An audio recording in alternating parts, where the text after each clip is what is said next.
বৃহস্পতিবার পবিত্র রাতে কেউ যদি এই দোয়াটি 100 বার পরে কোনো দিন পৃথিবীর কোনো মানুষের কাছে তার হাত পাততে হবে না। পৃথিবীর সব কিছু তার পায়ের নিচে আল্লাহ হাজির করে দিবেন। দারিদ্রতা থেকে মুক্তি দান করবেন, বিপদ আপদ থেকে মুক্তি দান করবেন, তার সম্মানকে সুউচ্চতা দান করবেন, অসুস্থতা থেকে দূরে রাখবেন। আল্লাহর অশেষ দয়া ও রহম তাকে দান করে দিবেন। সুবহানাল্লাহ।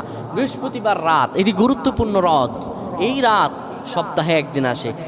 আরবিতে রাত আগে আসে, দিন পরে আসে। সুতরাং বৃহস্পতিবারের যে দিন গিয়ে রাত, এটি বৃহস্পতিবার রাত নয়, এটি শুক্রবারের রাত, এটি জুমাবারের রাত, এটি দোয়া কবুলের রাত, আল্লাহর কাছাকাছি হওয়ার রাত। সুবহানাল্লাহ। এই বৃহস্পতিবার রাত আল্লাহ তাআলা বান্দার দোয়া কবুল করেন। কেউ যদি বৃহস্পতিবার রাতে ঈশা নামাজের পরে পবিত্র হয়ে ইয়া হাইয়ু ইয়া হাইয়ু ইয়া হাইয়ু ইয়া রফিয়ু ইয়া রফিয়ু ইয়া রফিয়ু এই দোয়াগুলো পড়তে পারে 100 বার, আল্লাহ রাব্বুল আলামিন